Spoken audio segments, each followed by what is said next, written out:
আমাৰ LP UP GT PGT চাৰিটা পদৰ কাৰণে নিযুক্তি প্ৰক্ৰিয়া চলিছে মূলত পৰিৱেশটোৰ কাৰণে সময়টো সলনি হৈ আছে কিন্তু বেছি দেৰিও নহয় আমি মাননীয় মুখ্যমন্ত্ৰীৰ পৰা এটা তাৰিখ বিচাৰিছো সেই তাৰিখত খুব সোনকালে আমি এপইন্টমেন্ট বিলাক দিম আৰু এপইন্টমেন্ট বিলাক দিয়াৰ পাছত আমাৰ আৰু এটা অনুশীলন বাকি থাকিব সেইটো হল পোষ্টিং আমি ভ্যাকেন্সি চাই আৰু ইতিমধ্যে ট্ৰান্সফাৰ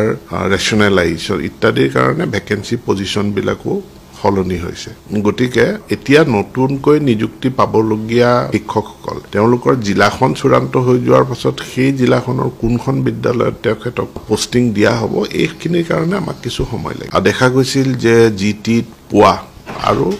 এনেকুৱা প্ৰায় 850 কেণ্ডিডেট একেটা সময়তে তেওঁলোকে এলপি ইউপি টু সিলেক্ট হৈছিল গতিকে বা প্ৰভিজনাল মেৰিট লিষ্টত আহিছিল আমি তেওঁলোকক গোটেই ইনফৰমেশন খিনি দি ভলুন্টাৰিলি উইথড্ৰ কৰাৰ কথা কৈছিলো আৰু যোৱা কালিলৈকে প্ৰায়খিনি কেণ্ডিডেটে এলপি ইউপিৰ পৰা তেওঁলোকে উইথড্ৰ কৰিছে গতিকে এলপি ইউপিত অতিৰিক্ত 800 তলৰ পৰা 800 কেণ্ডিডেট তেওঁলোক ইয়াত অন্তৰ্ভুক্ত হৈ যাব আৰু 4500 পদৰ বিপৰীতে আবেদন গ্ৰহণৰ প্ৰক্ৰিয়া সম্পূৰ্ণ কৰি থোৱা আছে তেওঁলোকৰ ডকুমেন্ট ভেৰিফিকেশনৰ প্ৰক্ৰিয়া আৰম্ভ কৰিব লাগে ইয়াতো যেহেতু একেজন কেণ্ডিডেটে 5500 টো আবেদন কৰিছে 4500 টো আবেদন কৰিছে গতিকে গ্ৰেজুৱেট টিচাৰৰ প্ৰক্ৰিয়া সম্পূৰ্ণ কৰাৰ পাছত আমি যেনেকে এলপি ইউপিৰ 5500 এটো সম্পূৰ্ণ কৰাৰ কাৰণে আগবাঢ়িছো ঠিক তেনেকে 5500 তেওঁলোকৰ তালিকা চূড়ান্ত হৈ যোৱাৰ পাছতে আমি যেটো দ্বিতীয় বিজ্ঞাপন 4500 পদৰ বিপৰীতে তাৰ আমি ডকুমেন্ট ভেৰিফিকেশন আৰম্ভ কৰিম আৰু আমি